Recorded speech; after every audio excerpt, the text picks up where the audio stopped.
तो hello and नमस्कार दोस्तों, स्वागत है आपका अपने यूट्यूब चैनल समीक क्लासेस पर। तो चलिएगा आज शुरू करते हैं हम हमारा नया सफ़र, जिसमें हम जो है आज पढ़ने वाले हैं छत्तीसगढ़ शिक्षक पात्रता परीक्षा में पूछे गए टॉप जो है छत्तीसगढ़ शिक्षक पात्रता परीक्षा में पूछे गए शिक्षा मनोविज्ञान के जितने भी क्वेश्चन हैं उसके बारे में हम जो है बहुत ही शानदार तरीके से, डिस्क्रिप्टिव तरीके से, बहुत ही ताबड़तोड़ तरीके से अध्ययन करेंगे। तो चलिएगा शुरू करते हैं। आज जो है इस वीडियो में हम लोग CGTET 2011 पेपर 1 में जो प्राथमिक स्तर का जो परीक्षा हुआ था उसमें जो बाल विकास एवं शिक्षा शास्त्र के जितने भी प्रश्न पूछे गए उसके बारे में विस्तार से चर्चा करेंगे।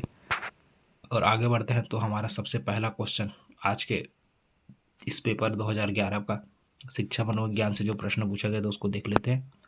तो पहला प्रश्न है हमारा, सीखने की प्रोजेक्ट विधि किस अवस्था के लिए उपयोगी है ना। तो प्रोजेक्ट मेथड जो है हमारे किस अवस्था के लिए उपयोगी है। तो इसमें से आपका पहला ऑप्शन बोलता है कि बाल्यावस्था के लिए, दूसरा ऑप्शन बोलता है किशोरावस्था पूर्व बाल्यावस्था के लिए, तीसरा ऑप्शन कहता है किशोरावस्था के लिए और चौथा ऑप्शन कहता है सभी के सभी स्टेज के लिए। तो यदि हम बात करें तो चारों के चारों स्टेज हमारे लिए बहुत ही महत्वपूर्ण है। प्रोजेक्ट विधि जिसके जनक माना जाते हैं किलपैट्रिक, है ना। तो किलपैट्रिक ने क्या किया था, प्रोजेक्ट विधि के बारे में बताया था। उन्होंने चारों ही अवस्थाओं में क्या किया था, ये कहा था कि चारों ही अवस्थाएं, जो बाल्यावस्था है, पूर्व बाल्यावस्था है, किशोरावस्था है, ये तीनों की तीनों ऐसी अवस्थाएं हैं जहाँ पे हम क्या कर सकते हैं, आराम से बच्चों को प्रोजेक्ट के माध्यम से कोई चीज़ का लर्निंग करा सकते हैं, सिखा सकते हैं। प्रोजेक्ट क्या होता है, किसी भी विषय को, किसी भी पाठ्य वस्तु को बहुत ही आकर्षक तरीके से, अट्रैक्टिव तरीके से सिखाने का एक हमारा शानदार जरिया होता है ना। तो प्रोजेक्ट जो है इसका ऑप्शन क्या हो जाएगा, ऑप्शन नंबर डी, इस क्वेश्चन नंबर फर्स्ट का जो है। तो चारों के चारों ऑप्शन हमारे क्या हो जाएंगे, तीनों के तीनों ऑप्शन हमारे क्या हो जाएंगे, सही। और ऑप्शन नंबर डी इसका क्या हो जाएगा, परफेक्ट आंसर। किलपैट्रिक महोदय ने प्रोजेक्ट विधि को बारे में बताया था। प्रोजेक्ट के माध्यम से बच्चों में क्या होता है, चिंतन शक्ति का, स्मरण शक्ति का, और इसके अलावा जो है इसमें जो है समालोचनात्मक जो है विकास होता है। बच्चे जो है विभिन्न तरीके से करके सीखता है। इसलिए इस क्वेश्चन नंबर फर्स्ट का ऑप्शन नंबर डी क्या हो जाएगा, बिल्कुल सही, है ना। चलिए अगला क्वेश्चन देखते हैं। क्वेश्चन नंबर 2 क्या कहता है हमारा, क्वेश्चन नंबर 2 क्या कहता है, ये कहता है किस मनोवैज्ञानिक के अनुसार सीखने का मतलब ज्ञान का निर्माण करना होता है ना। किस मनोवैज्ञानिक के अनुसार सीखने का अर्थ जो है, किस मनोवैज्ञानिक ने यह बताया कि सीखने का अर्थ जो है ज्ञान का निर्माण करना है। तो यदि हम ज्ञान के निर्माण की बात करें तो इसके विषय में स्किनर महोदय ने किसी भी प्रकार से नहीं बताया है, ना ही इसमें प्याजे जो है इनका बहुत बड़ा योगदान है, और थर्नडाइक, और हमारा है अगला दिया है लेव वाइगोत्स्की। तो यदि हम बात करें चारों ऑप्शंस का तो फर्स्ट ऑप्शन पहला जो है स्किनर, इसको स्किनर को व्यवहारवादी मनोविज्ञान का जनक माना जाता है ना। इन्होंने व्यवहारवाद का सिद्धांत दिया है मनोविज्ञान में। प्याजे प्याजे जो है इस क्वेश्चन का सही आंसर होगा, क्वेश्चन नंबर 2 का सही आंसर होगा जीन प्याजे।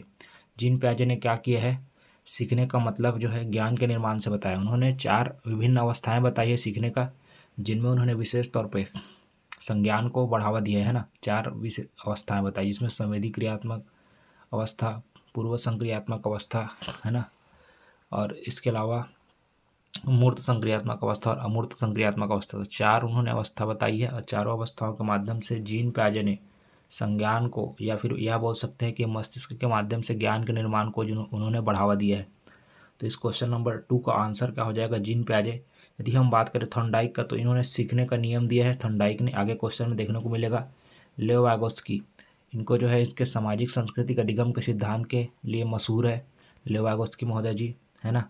इसके अलावा थॉर्नडाइक महोदय जी ने तत्परता और हमारा प्रभाव का नियम और अभ्यास का नियम, जिसको हम बोलते हैं सीखने का नियम, इन्होंने दिया है। और स्किनर महोदय जो है व्यवहारवादी मनोवैज्ञानिक थे, इन्होंने व्यवहार के माध्यम से बच्चों को सीखने को प्रोत्साहित किया है। तो इस क्वेश्चन नंबर 2 का सबसे सही आंसर हो जाएगा जीन प्याजे, है ना। चलिए अगला क्वेश्चन देखते हैं दोस्तों। प्रश्न क्रमांक 3 2011 का ये रहा, बाल विकास एवं शिक्षा शास्त्र से आपके लिए मूल्यांकन किया जाना चाहिए। मूल्यांकन क्यों किया जाना चाहिए, है ना। तो आपके पास ऑप्शन है, पहला मूल्यांकन से बच्चे पढ़ेंगे इसलिए मूल्यांकन किया जाना चाहिए, या पता बोलता है कि पता लगता है कि बच्चों की उपलब्धि किस स्तर तक प्राप्त हुई है, या तीसरा बोलता है कि बच्चों के सीखने के स्तर का ज्ञान होता है, और चौथा ऑप्शन बोलता है कि मूल्यांकन के माध्यम से शिक्षकों की उपलब्धि का पता चलता है। तो शिक्षकों की उपलब्धि से तो हमारा कोई लेना देना नहीं है, यहाँ तक मेरी बात है। बच्चों के सीखने के स्तर का ज्ञान होता है, ये सबसे सटीक पता चल रहा है। इसके अलावा पता लगता है कि बच्चों की उपलब्धि कहाँ तक है मूल्यांकन में, इसमें ज़्यादा कुछ इसमें फोकस रहता नहीं है। इसके अलावा मूल्यांकन से बच्चे पढ़ेंगे ऐसी कोई बात नहीं है ना। तो इस क्वेश्चन नंबर 3 का ऑप्शन नंबर थर्ड ही क्या हो जाएगा आंसर। ऑप्शन नंबर थर्ड ये बोलता है कि बच्चों के सीखने के स्तर का ज्ञान होगा। तो मूल्यांकन के माध्यम से हम यहाँ जान पाते हैं कि हमारे द्वारा जो बच्चों को सिखाया जा रहा है उस ज्ञान का अर्थ कहाँ तक निकल रहा है, बच्चे अब तक हमारे द्वारा जो सिखाए गए चीज़ें हैं उनको कहाँ तक सीख पाए हैं, है ना। उनको जानने के लिए हम क्या करते हैं, बच्चों के सीखने के स्तर को जानने के लिए हम क्या करते हैं, उनके स्तर का ज्ञान हो, इसीलिए हम क्या करते हैं, उनका मूल्यांकन करते हैं। ठीक है, तो इस क्वेश्चन नंबर 3 का आपका ऑप्शन नंबर थर्ड क्या हो जाएगा, बिल्कुल सटीक और सही आंसर। चलिए अगला क्वेश्चन देखते हैं, क्वेश्चन नंबर 4। एक बच्चे की मानसिक आयु 12 वर्ष है और वास्तविक आयु 10 वर्ष है, तो उसकी बुद्धि लब्धि क्या होगी। मतलब यहाँ पे इंटेलिजेंट क्वेश्चंस की बात की जा रही है, आईक्यू की। तो आईक्यू क्या होगा बोल रहा है उस बच्चे का जिसकी जो है मेंटल एज है ना, मानसिक आयु मतलब मेंटल एज, तो मेंटल एज यहाँ पे दिया है 12 ईयर्स, 12 वर्ष। और उसका क्रोनोलॉजिकल एज मतलब वास्तविक आयु, तो वास्तविक आयु उसका दिया है 10 ईयर्स। तो आपको क्या बताना है, उस बच्चे का जो है, ठीक है, बुद्धि लब्धि आईक्यू का मान कितना होगा। तो हमारे पास ऑप्शंस क्या क्या है एक बार देख लेते हैं। ऑप्शन से समझ आ रहा है, पहला ऑप्शन दिया है 110, दूसरा दिया है 100, तीसरा दिया है 120 और चौथा दिया है 83। तो यदि हम बात करें आईक्यू, तो आईक्यू का आपका फार्मूला होता है MA/CA, है ना, mental as upon chronological age, into क्या करता है, मल्टीप्लाई करते हैं 100 से। तो यदि इसमें हम वैल्यू रखते हैं और पुट करते हैं वैल्यू को MA/C में, तो मेंटल एज हमें क्या दिया गया था क्वेश्चन में ऊपर, तो क्वेश्चन में हमको दिया गया था ऊपर, यहाँ पे देख सकते हैं पीछे, तो क्वेश्चन में हमको मेंटल एज कितना दिया है, 12 ईयर्स। तो यहाँ पे यदि आप फार्मूले पे पुट करते हो तो ये आपका हो जाएगा 12 इन अपॉन में क्या हो जाएगा 10, इंटू ये आपका हो जाएगा 100, है ना। तो इस प्रकार यदि हम बात करें तो यहाँ पे आपको इसको इससे कैंसिल करेंगे तो ये आपका क्या आ जाएगा 10, और 10 को यदि 20 से मल्टीप्लाई कर दे, या फिर 12 को यदि हम 10 से मल्टीप्लाई करें तो ये आपका आ जाता है 120, है ना। तो बच्चे का यहाँ पे आपका जो है ऑप्शन नंबर सी क्या हो जाएगा, आईक्यू लेवल 120, आईक्यू लेवल 120 प्राप्त होगा बच्चे का। जबकि उसका मानसिक आयु क्या है, 12 वर्ष है और वास्तविक आयु क्या है, 10 वर्ष है। तो मानसिक आयु 12 वर्ष है और वास्तविक आयु क्या है, 10 वर्ष है, और इसको यदि हम 100 से मल्टीप्लाई करें तो ये 10 का आपका ये 10 बार में कैंसिल हो जाएगा। तो 10 को यदि 20 से मल्टीप्लाई करेंगे तो हमारा ऑप्शन नंबर सी क्या हो जाता है, इसका आंसर परफेक्ट प्राप्त होता है। Option number C IQ level इसका हो जाएगा 120, बुद्धि लब्धि वाला बालक होगा 120 बुद्धि लब्धि वाला, है ना। चलिए अगला क्वेश्चन देखते हैं, परिपक्वता का संबंध किससे है, मैच्योरिटी, परिपक्वता मतलब मैच्योरिटी का संबंध किससे बताया गया है। तो मैच्योरिटी हमारा जो है किससे संबंधित है, विकास से संबंधित है, वृद्धि से संबंधित है, सृजनात्मकता से संबंधित है, या रुचि से। तो यदि इस क्वेश्चन की बात करें तो परिपक्वता हमारा किससे संबंधित है, जुड़ा हुआ है। तो परिपक्वता हमारा जुड़ा हुआ है एक प्रकार से डेवलपमेंट से, विकास से, है ना। तो परिपक्वता हमारा विकास की तरफ इंगित करता है कि किस प्रकार से हम जो है मैच्योर हो रहे हैं समय के साथ साथ, और विकास के साथ इसमें डेवलपमेंट किस प्रकार हो रहा है बच्चों में। तो बच्चों में डेवलपमेंट को जानने के लिए, समझने के लिए हम क्या करते हैं, उनकी परिपक्वता देख पाते हैं, मैच्योरिटी किस प्रकार आ रहा है। तो इसका ऑप्शन नंबर फर्स्ट क्या हो जाएगा, बिल्कुल सही। उसके बाद क्वेश्चन नंबर 6 को देखते हैं। क्वेश्चन नंबर 6 आपका क्या कहता है देखिएगा। क्वेश्चन नंबर 6 बोलता है कि अधिगम का व्यवहारिक सिद्धांत निम्न में से कौन सा है। अधिगम का व्यवहारिक सिद्धांत मतलब व्यवहारवादी सिद्धांत कौन सा है बोल रहा है सीधा सीधा। तो पहला बोलता है संबंध प्रतिक्रिया का सिद्धांत, है ना, पहला आप संबंध प्रतिक्रिया का सिद्धांत। दूसरा बोलता है आपका स्किनर का क्रिया प्रसूत अधिगम का सिद्धांत, यहाँ पे प्रिंटिंग मिस्टेक हुआ है, स्किनर है ना, तो स्किनर का क्रिया प्रसूत अधिगम का सिद्धांत। तीसरा बोलता है प्रबलन का सिद्धांत, और चौथा बोलता है उपरोक्त सभी। यदि हम बात करें तो इसमें तीनों के तीनों ऑप्शन ही आपका क्या हो जाएंगे, सही। ये तीनों के तीनों ऑप्शन जो है व्यवहारवादी मनोवैज्ञानिकों के द्वारा दिया गया है। और व्यवहारवादी मनोवैज्ञानिक यह मानते हैं कि बच्चा जो है अपने व्यवहार के माध्यम से, विभिन्न प्रकार के क्रियाकलाप के माध्यम से, अपने आसपास के वातावरण से, अपने आसपास की चीज़ों को देख करके सीखता है ना। तो इसमें आपका option number first, option number second, option number third, तीनों के तीनों क्या हो जाएगा, सही हो जाएगा। तीनों हमारे क्या है, अधिगम के व्यवहारवादी सिद्धांत के अंतर्गत आते हैं, है ना। तो ऑप्शन नंबर डी इसका क्या हो जाएगा, उपरोक्त सभी जो है सही। चलिएगा क्वेश्चन नंबर 7 देखते हैं दोस्तों, क्या बात है, बहुत ही बढ़िया शानदार प्रश्न। तो शिक्षक अधिकार का अधिनियम मतलब RTE 2009 लागू नहीं होता है। तो किन बच्चों पर जो है शिक्षक अधिकार का अधिनियम लागू नहीं होता। पहला बोलता है निःशक्त बच्चों पर, दूसरा बोलता है 6 से 14 वर्ष के आयु के बच्चों के ऊपर, और तीसरा बोलता है 14 से 18 वर्ष के आयु के बच्चों पर, और चौथा बोलता है कि बच्चों की नियमित उपस्थिति से।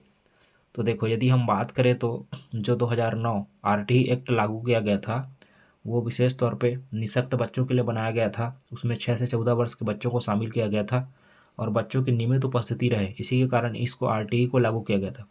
परंतु इसमें कहीं भी किसी भी प्रकार से 14 से लेकर के 18 वर्ष के आयु के बच्चों का कहीं पे उल्लेख नहीं मिलता है ना।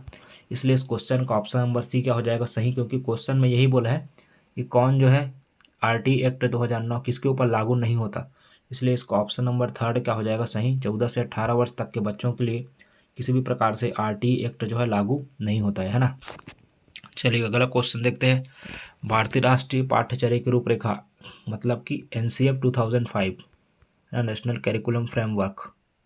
नेशनल करिकुलम फ्रेमवर्क आपका एनसीएफ 2005 दस्तावेज में कितनी प्रकार की भाषाओं का उल्लेख किया गया है, मतलब कितनी प्रकार की भाषाओं के बारे में उन्होंने बढ़ावा देने की बात की गई है। तो यदि है इसमें बोलता है पहला ऑप्शन एक भाषा का, दूसरा बोलता है दो भाषा का, तीसरा बोलता है तीन भाषा का और चौथा बोलता है बहुभाषा मल्टीलिंग्वलिज्म।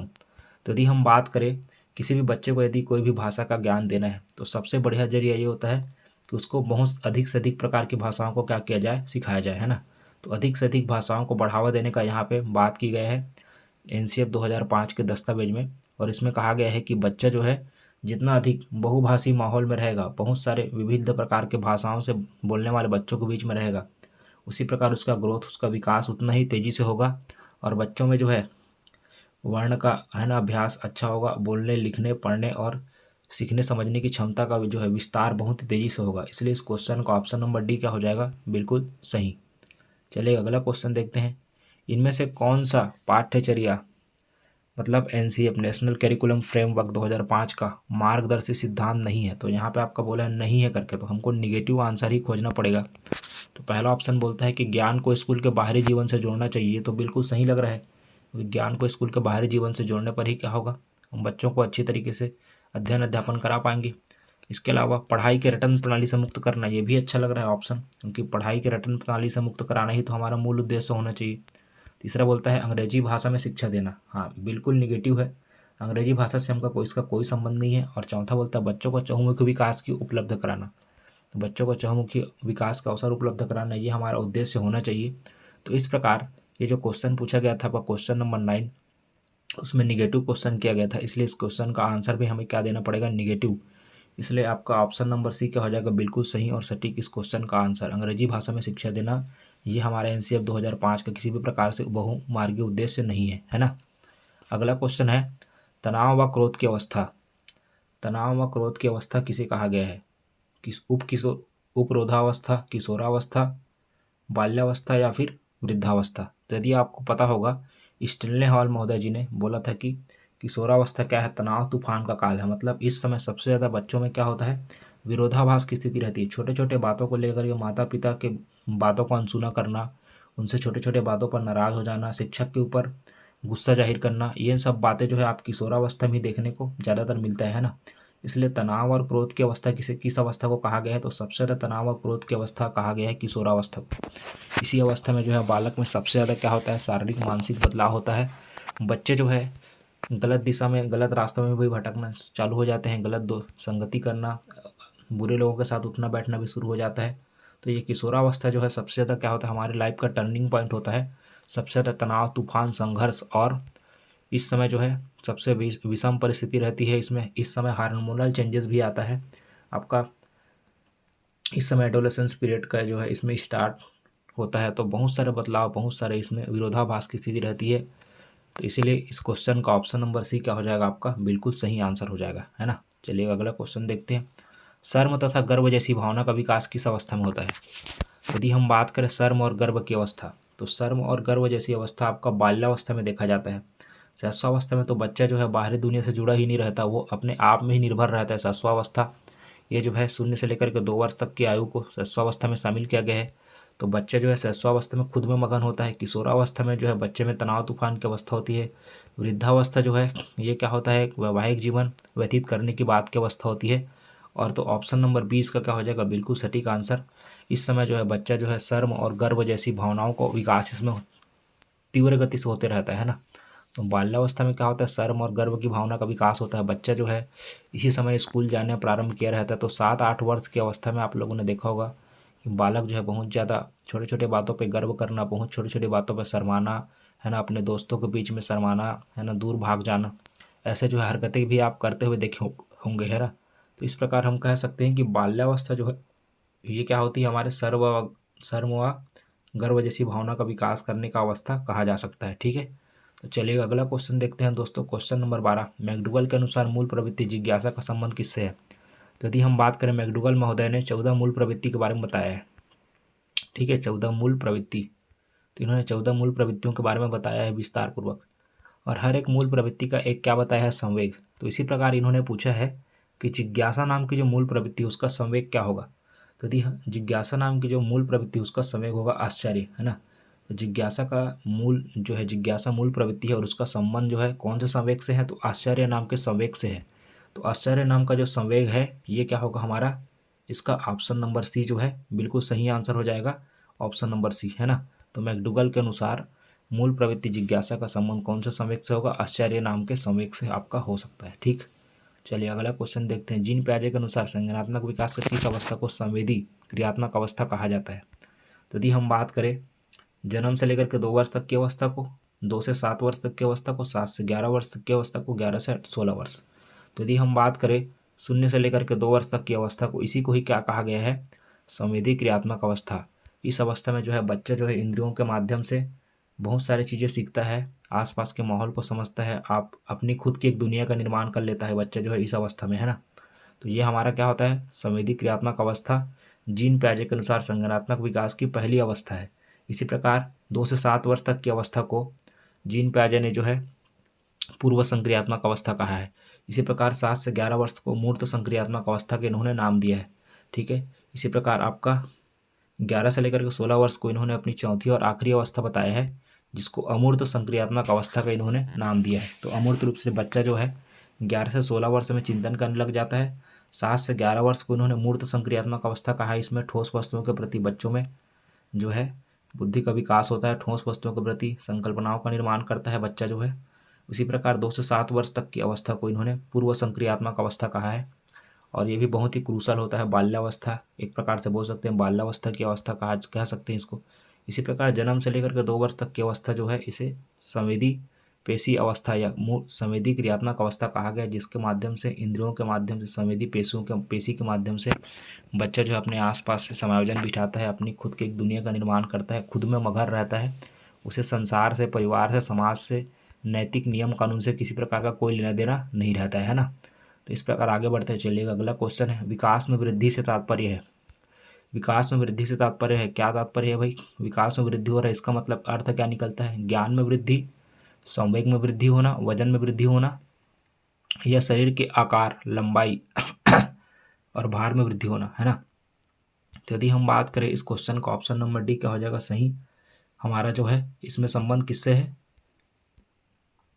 तो हमारा जो है आकार, लंबाई, भार में वृद्धि होना, यही जो है बताता है कि हम जो हमारा क्या हो रहा है अभी जो है यहाँ पे जो क्वेश्चन किया गया है ना आपका, विकास में वृद्धि। तो विकास में वृद्धि से तात्पर्य यह है कि जो बालक है उसके आकार, लंबाई, भार में क्या हो रहा हो? वृद्धि हो रहा हो। तो जब बालक के आकार, जो उसका आकार है उसके लंबाई में वृद्धि हो रहा है, बालक के भार में वृद्धि हो रहा है, वजन में बदलाव देखा जा रहा है, तो इन सभी चीज़ों को हम क्या बोलते हैं कि बालक का जो है क्या हो रहा है, यहाँ पे विकास में क्या हो रहा है? वृद्धि देखा जा रहा है ना। इस प्रकार अगला क्वेश्चन है, बाल्यावस्था होती है, तो बाल्यावस्था किस वर्ष से किस वर्ष तक की अवस्था को बाल्यावस्था कहा गया है, ये आपको बताना है। तो 5 वर्ष तक होती है बाल्यावस्था, 0 से लेकर के 5 वर्ष, क्या 0 से लेकर 5 वर्ष तक होती है बाल्यावस्था, या 12 वर्ष तक की अवस्था को कहा जाता है, या फिर 21 वर्ष तक की अवस्था को, या इनमें से कोई नहीं? तो पहले तो ऑप्शन 21 वर्ष वाला तो ऐसे ही चला गया। तो बाल्यावस्था सामान्य तौर पर क्या होता है आपका, 12 वर्ष तक की अवस्था को ही बाल्यावस्था में गिना गया, क्योंकि उसके बाद आपका शुरू हो जाता है टीनेज। टीनेज मतलब एडोलेसेंस पीरियड चालू हो जाता है, जिसमें 13 से लेकर के 19 वर्ष तक के बच्चों को शामिल किया गया है ना। तो किशोरावस्था आपका क्या होता है, 13 से लेकर के 19 वर्ष तक का, या फिर 13 से लेकर के, अलग अलग किताबों में अलग अलग है, 13 से लेकर 16 वर्ष, 13 से लेकर 19 वर्ष तक को बताया गया है। तो इसी प्रकार बाल्यावस्था की जो उम्र होती है वो आपका कहीं कहीं किताबों में 2 से लेकर 12 वर्ष तक बताया गया है, या कहीं कहीं किताबों में इसको आपका 6 से लेकर 12 वर्ष तक का भी बताया गया है। तो अलग अलग किताबों के अनुसार, अलग अलग सोर्सेस के अनुसार, लेकिन मैक्सिमम से मैक्सिमम इसको 12 वर्ष तक बताया गया है ना। तो बाल्यावस्था की उम्र जो है, आयु को 12 वर्ष आपका बताया गया है। तो यही आपका क्या हो जाएगा, इस क्वेश्चन नंबर 15 का जो है आपका ऑप्शन नंबर बी जो है सही हो जाएगा। अगला क्वेश्चन देखते हैं, बहुत ही शानदार प्रश्न है। शरीर के आकार में वृद्धि होती है, शरीर के आकार में क्यों वृद्धि होती है भाई? क्योंकि इसमें क्या होता है आपका, इस समय शारीरिक और गत्यात्मक विकास चरम पे रहता है। शरीर के आकार में वृद्धि होने का कारण क्या है? शारीरिक और गत्यात्मक विकास। शारीरिक विकास का मतलब होता है आपके लंबाई, चौड़ाई, ऊंचाई, कद, काठी, भार इत्यादि का बढ़ना। गत्यात्मक विकास का मतलब होता है हम जो है किसी भी प्रकार से हमारे मोटर जो स्किल होते हैं, चलना, दौड़ना, उछलना, कूदना, मोटर जो स्किल है ना, ये सब हमारा माइक्रो और ग्रॉस जो मोटर स्किल है उनका क्या होता है? वृद्धि और विकास होता है। तो इस प्रकार हम कह सकते हैं कि हमारा शारीरिक आकार में वृद्धि, शारीरिक आकार में वृद्धि का अर्थ क्या निकलता है? शारीरिक और गत्यात्मक विकास का होना। तो शारीरिक और गत्यात्मक विकास ही हमारे क्या बताता है? इस शारीरिक आकार में क्या हो रही है? वृद्धि को दर्शाता है ना। इसके अलावा संवेगात्मक विकास, इसमें हम जो है हमारे इमोशंस, हमारा ये सब हमारा संवेगात्मक विकास में आता है। संज्ञानात्मक विकास, जिसके बारे में जीन पियाजे ने बताया है कि संज्ञान के माध्यम से किस प्रकार बच्चा जो है अपनी खुद की दुनिया का निर्माण कर लेता है और अपना जो है किस प्रकार से अधिगम करता है। इसी प्रकार नैतिक विकास, नैतिक जो है ताने बाने हमारे समाज में बनाए हुए रीति रिवाज, परंपराएं, हमारे आसपास के चीज़ों से बच्चा सीखता है, उसको नैतिक विकास कहा गया है। सामाजिक नियमों के माध्यम से।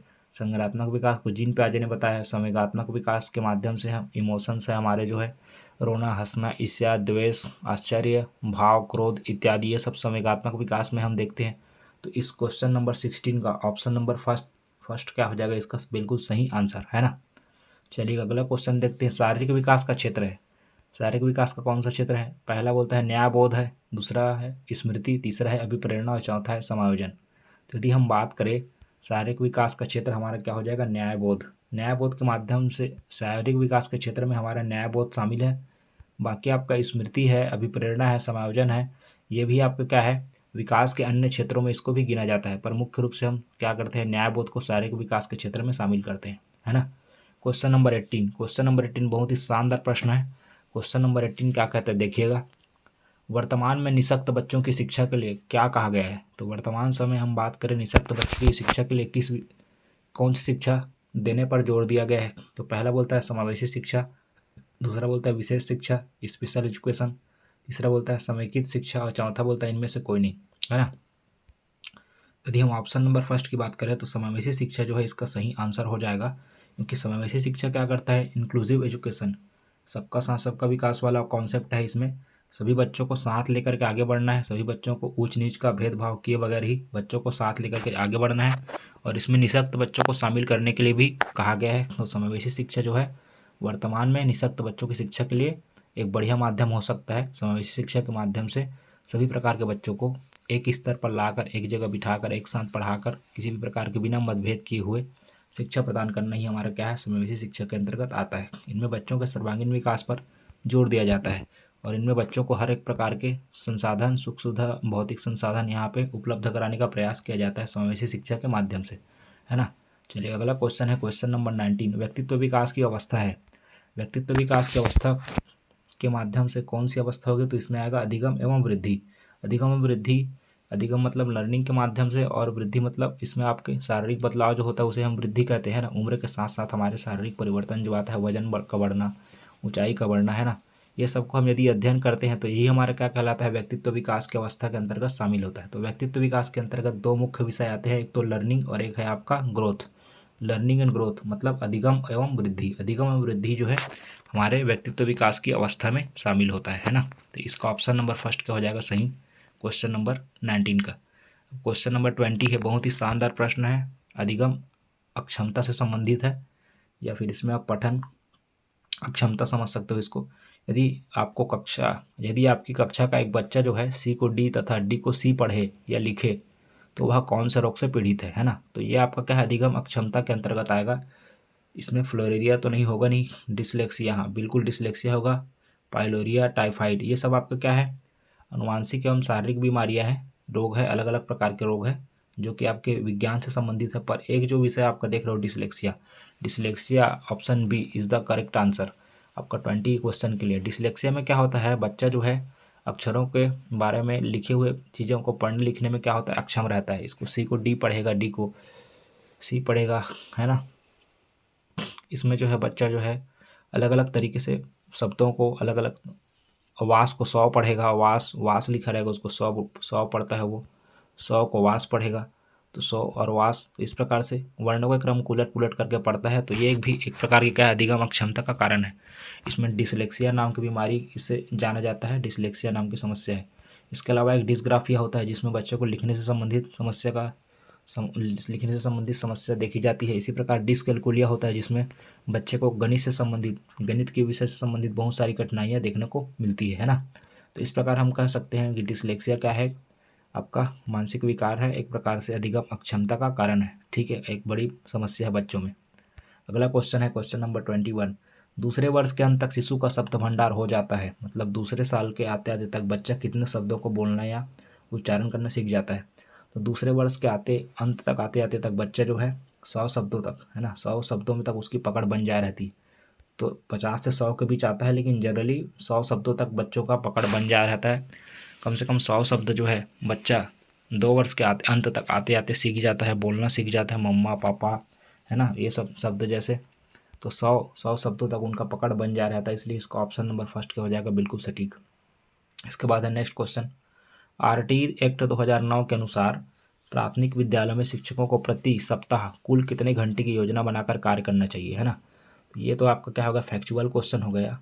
इसको आप यदि पढ़ोगे आरटी एक्ट के धारा के अनुसार, तो उसमें एक धारा दिया गया है जिसमें आपका ये बताया गया है कि कम से कम, है ना, एक सप्ताह में कोई भी जो शिक्षक है उसको क्या करना है, 45 घंटे की कार्य योजना बना करके चलना है। मतलब 45 घंटे की कार्य योजना कक्षा के अनुसार एक कार्य योजना बना करके चलना है, ताकि अपने अध्ययन अध्यापन कार्य को सुचारू रूप से सही तरीके से किया जा सके और शैक्षिक उद्देश्यों की प्राप्ति भी हो सके, है ना। तो यही आपका मूल उद्देश्य रहना चाहिए, और उसी को आरटीई के एक्ट में हमारा बताया गया है 45 घंटे के कार्य बना करके चलना है लेसन प्लान के माध्यम से। इसके बाद बच्चों की रुचि बनाए रखने के लिए आप कौन सी गतिविधि का आयोजन करेंगे या किसका चयन करेंगे। दो, बच्चों की रुचि बने रहे विषय में, पठन पाठन में बच्चे जुड़े रहे, मन लगा करके तन मन धन से बच्चे जो है समर्पित होकर के पढ़ाई करें, विषय के प्रति उनकी रुचि जागृत हो, इसके लिए हम क्या प्रयास करेंगे। तो पहला ऑप्शन बोलता है बच्चों को पढ़कर आने को कहेंगे और प्रश्न पूछेंगे, तो बिल्कुल सही नहीं है। स्वयं गतिविधि करेंगे और बच्चों को बताएंगे, स्वयं गतिविधि करेंगे तो इससे बच्चे जो है निष्क्रिय रूप से भागीदारी लेंगे तो उसका कोई योगदान रहेगा नहीं। आप गतिविधि में बच्चों को शामिल करेंगे, ठीक है, बच्चों को गतिविधि में शामिल करेंगे, पर बच्चे खुद करेंगे तब ना।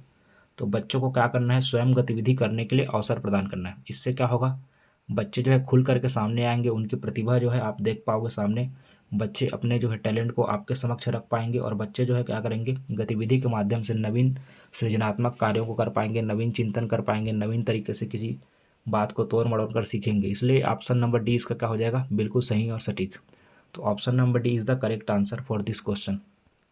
उसके बाद अगला क्वेश्चन है व्यक्तित्व के स्थायी समायोजन है। व्यक्तित्व का स्थायी समायोजन क्या है, पर्यावरण के साथ, जीवन के साथ, प्रकृति के साथ या उपरोक्त सभी के साथ।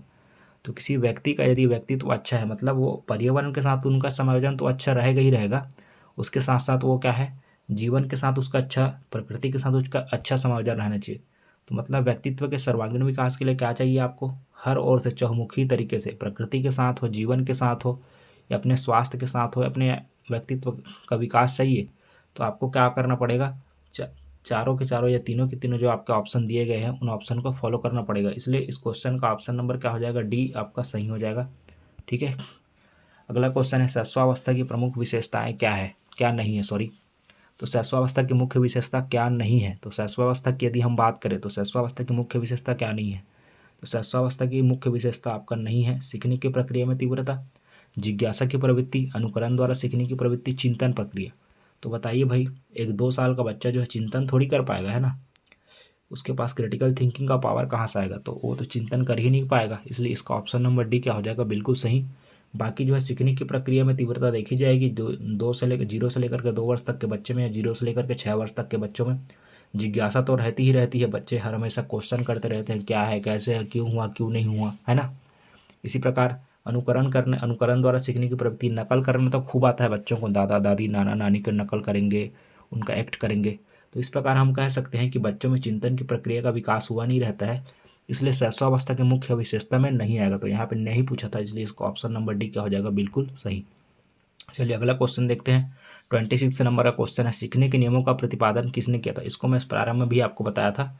सीखने के नियम का प्रतिपादन किया थर्नडाइक महोदय जी ने। थर्नडाइक महोदय जी ने 3 आपके नियम दिए थे सीखने के। तो 3 आपके नियम दिए थे थर्नडाइक महोदय जी ने, तत्परता का नियम, अभ्यास का नियम एवं प्रभाव का नियम। तो इन तीनों नियमों के माध्यम से इन्होंने अपने सीखने के नियम का प्रतिपादन किया था। इसका क्वेश्चन नंबर सी, इस क्वेश्चन नंबर 26 का ऑप्शन नंबर क्या हो जाएगा, सी जो है बिल्कुल सही और सटीक आंसर हो जाएगा। इसके बारे में विस्तृत चर्चा जो है हम लोग अगले क्लास में करेंगे। सीखने के नियम कौन कौन से उसके बारे में जब क्वेश्चन आएगा तो और ज़्यादा डिटेल से, है ना। पिछड़े बालक कैसे होते हैं, पिछड़े बालक में कौन शामिल होता है आपको बताना है, पिछड़े बालक की विशेषता आपको बतानी है। तो पिछड़े बालक की सीखने की गति धीमी होती है, इसकी बुद्धि लब्धि 80 से 90 के आसपास होगा, IQ लेवल, है ना। मानसिक रूप से अस्वस्थ रहेगा और असामान्यकृत व्यवहार रहेगा, या फिर उपरोक्त सभी। तो यदि हम बात करें इसमें जो दिए गए सभी के सभी जो चारों के चारों आपके आंसर है वो भी से बिल्कुल सटीक है, क्योंकि जो पिछड़े बालक होते हैं उनकी बुद्धि लब्धि आपका क्या होता है 80 से 90 के बीच, बिल्कुल सही बात है। उसके सीखने की गति भी क्या होती है, धीमी, मतलब सामान्य बालकों की तरह वह सीख नहीं पाता। छोटे छोटे जो चीज़ों को सीखने में उनको क्या लगता है, थोड़ा समय लगता है सामान्य बालकों की तुलना में। मानसिक रूप से अब अस्त व्यस्त रहेगा, असामान्यकृत व्यवहार रहेगा, थोड़ा हाव भाव उनका अलग रहेगा, है ना। अन्य बच्चों की तरह सामान्य बिहेवियर नहीं रहने वाला है, अन्य बच्चों से पीछे रहने में पीछे रहेगा, उनमें थोड़ा से झिझक रहेगा, है ना, थोड़ा शर्म जैसी स्थिति रहती है, और वो जो है अपने बातों को खुलकर सामने नहीं रख पाता। तो ये इसके ऑप्शन नंबर डी जो है इसका बिल्कुल सही आंसर हो जाएगा क्वेश्चन नंबर 27 का। इसके बाद है question number 28, second last question है इस वीडियो का दोस्तों। चलिएगा देखते हैं। किस मनोवैज्ञानिक के अनुसार विकास एक सतत और धीमी प्रक्रिया है। तो इसको इन्होंने बताया था व्यवहारवादी मनोवैज्ञानिक स्किनर महोदय जी ने, है ना। कॉल्सनिक का, जीन पियाजे का या फिर हरलॉक का इसमें किसी प्रकार का कोई योगदान नहीं है। तो जीन पियाजे, कॉल्सनिक, हरलॉक, ये जो महोदय जी है इन्होंने नहीं बताया था, इनके बारे में स्किनर ने बताया था। स्किनर व्यवहारवादी मनोवैज्ञानिक है जिन्होंने ये कहा था कि विकास एक सतत और धीमी प्रक्रिया है, या जीवन पर्यंत चलते रहती है, मतलब जन्म से लेकर मरण तक की प्रक्रिया हमेशा चलती रहेगी। विकास कभी रुकेगी नहीं। हम हमेशा अपने उम्र बढ़ने के साथ साथ नए नए तरीक़ों से कुछ न कुछ नया ज्ञान अर्जन करते रहते हैं, और हमेशा अपने व्यवहार के माध्यम से हर दिन कुछ न कुछ हमारे आसपास के वातावरण से, हमारे आसपास के लोगों से, हमारे आसपास के चीज़ों से हम क्या करते हैं, कुछ न कुछ नई चीज़ें सीखते रहते हैं। इसलिए इस क्वेश्चन नंबर 28 का ऑप्शन नंबर सी क्या हो जाएगा, बिल्कुल सही और सटीक आंसर। अब आते हैं संवेगों की उत्पत्ति किससे होती है। तो संवेगों की उत्पत्ति का मूल कारण क्या है, तो मैंने आपको बताया था मैकडूगल का मूल प्रवृत्ति, है ना। 14 मूल प्रवृत्ति है, तो वही मूल प्रवृत्ति, इसका ऑप्शन नंबर फर्स्ट क्या हो जाएगा, बिल्कुल सही। संवेगों की उत्पत्ति का मूल कारण क्या है, हमारी मूल प्रवृत्तियाँ। मूल प्रवृत्तियों के माध्यम से हमारे संवेगों की उत्पत्ति होती है। 14 प्रकार की मूल प्रवृत्तियाँ हैं, और मैकडूगल ने 14 प्रकार की मूल प्रवृत्तियों के अलग अलग संवेग बताए गए हैं। तो संवेग का सीधा सीधा रिलेशन किसके साथ है भाई, संवेग का सीधा सीधा रिलेशन आपका आता है मूल प्रवृत्ति के साथ। तो इस प्रकार मूल प्रवृत्तियों जो है, मूल प्रवृत्तियों के कारण से संवेगों की उत्पत्ति होती है। आपका ऑप्शन नंबर फर्स्ट क्या हो जाएगा इसका, बिल्कुल सही। और चलिएगा आज के इस वीडियो का लास्ट क्वेश्चन आपके स्क्रीन पर ये रहा, 2011 पेपर 1 का बाल विकास एवं शिक्षा शास्त्र का अंतिम प्रश्न, है ना। मानसिक विकास से प्रभावित करने वाले कारक कौन कौन से हैं, मानसिक विकास को प्रभावित करने वाले कौन कौन से कारक हैं। तो मेंटल जो है हमारा डेवलपमेंट होता है, उनको विकास को प्रभावित करने वाले कारक कौन कौन है। तो पहले तो वंशानुक्रम बिल्कुल है, माता पिता के द्वारा जो हमें जेनेटिक जो लक्षण मिले होते हैं उनसे भी हमारा मानसिक विकास प्रभावित होता है। यदि माता पिता में किसी प्रकार की कमी रही है तो हमारे यहाँ अंदर भी कहीं ना कहीं हल्के फुल्का उनका कमी देखा जाता है। उसके अलावा परिवेश का वातावरण, जैसा परिवेश का वातावरण मिलेगा उसी के अनुसार हमारा मानसिक विकास दिखाई देता है ना। जैसे बच्चा जो है गलत संगति वाले लोगों के बीच में रह रहा है तो उसके अंदर जो है मानसिक विकास गलत तरीके से होगा। अच्छे जो पढ़े लिखे लोग हैं, परिवेश में रहने वाला है, तो उसका उसी परिवेश के अनुसार उनका मानसिक विकास होगा। जैसे वातावरण में रहेगा वैसे ही ढल जाएगा अनुकूलन करके। इसी प्रकार परिवार का सामाजिक स्थिति, परिवार की सामाजिक स्थिति यदि अच्छी है तो बच्चे का मानसिक विकास अच्छा होगा, मेंटल डेवलपमेंट अच्छा होगा। अच्छी उसको वातावरण, अच्छा शिक्षा, अच्छा स्वास्थ्य, अच्छा उसको परिवेश मिलेगा तो बच्चे का विकास अच्छा होगा। पर यदि उसको निगेटिव, नकारात्मक परिवेश मिला है, परिवार की सामाजिक स्थिति ठीक नहीं है, आर्थिक स्थिति ठीक नहीं है ना, सामाजिक स्थिति ठीक नहीं है, तो बच्चा जो है इसमें क्या हो जाएगा, पिछड़ जाएगा। तो इस प्रकार हम कह सकते हैं कि चारों के चार जो आपके तीनों के तीनों ऑप्शन है, ये तीनों के तीनों ऑप्शन बिल्कुल क्या है, सही और सटीक। तो इस प्रकार दोस्तों हम लोगों ने क्या कर लिया, हमारा जो है इस वीडियो के माध्यम से कंप्लीट 2011 में पूछे गए सभी प्रश्नों को, बाल विकास एवं शिक्षा शास्त्र का हमने कंप्लीट डिस्कशन किया। तो मिलते हैं फिर अगले वीडियो में, तब तक अपना ख्याल रखिएगा। और अगले वीडियो में मैं चर्चा करूँगा 2014 में हुए हमारे CGTT एग्ज़ाम के पेपर 1 के बारे में, बाल विकास एवं मनोविज्ञान के शास्त्र। तो तब तक के लिए बाय बाय, टेक केयर।